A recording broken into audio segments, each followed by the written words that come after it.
आज का बाइबल का वचन उत्पत्ति का ग्रंथ अध्याय 3 वचन 1 से 8 और आज का सुसमाचार सन मार्कुस के अनुसार अध्याय 7 वचन 31 से 37। उत्पत्ति का ग्रंथ अध्याय 3 वचन 1 से 8। ईश्वर ने जिन जंगली जीव जंतुओं को बनाया था उनमें सांप सबसे दूर था। उसने स्त्री से कहा, क्या ईश्वर ने सचमुच तुमको मना किया कि वाटिका के किसी वृक्ष का फल मत खाना?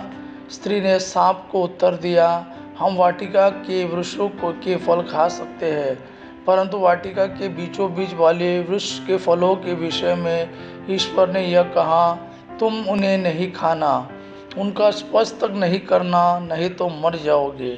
सांप ने स्त्री से कहा, नहीं, तुम नहीं मरोगी। ईश्वर जानता है कि यदि तुम उस वृक्ष का फल खाओगे तो तुम्हारी आंखें खुल जाएगी, तुम्हें भले बुरे का ज्ञान हो जाएगा और इस प्रकार तुम ईश्वर के सदृश बन जाओगे।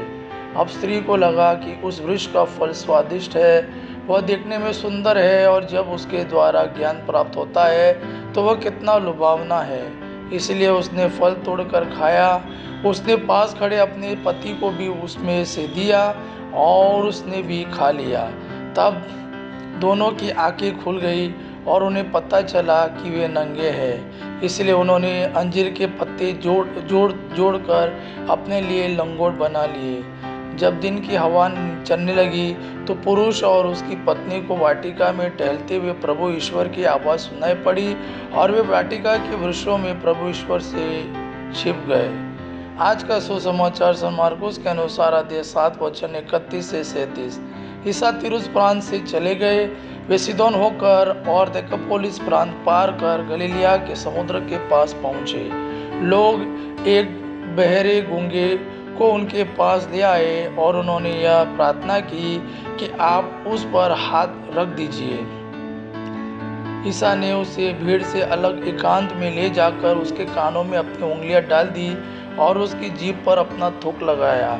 फिर आकाश की ओर आंखें उठाकर उन्होंने आहा भरी और उससे कहा, एफ्रता अर्थात खुल जा। उसी क्षण उसके कान खुल गए और उसकी जीभ का बंधन टूट गया और उसी क्षण उसका जीभ का बंधन छूट गया, जिससे वह अच्छी तरह बोला। ईसा ने लोगों को आदेश दिया कि वे यह बात किसी से नहीं कहे, परंतु वे जितना ही मना करते थे लोग उतना ही उसका प्रचार करते थे। लोगों के आश्चर्य की सीमा न रही। वे कहते थे, वे जो कुछ करते हैं अच्छा ही करते हैं। वे बहरों को कान और गूंगों को वाणी देते हैं। यह प्रभु का वाणी है। प्रभु को धन्यवाद। आबा पिता की महिमा और पुत्र यीशु का प्रेम आप पर सदा सर्वदा बना रहे। आमीन।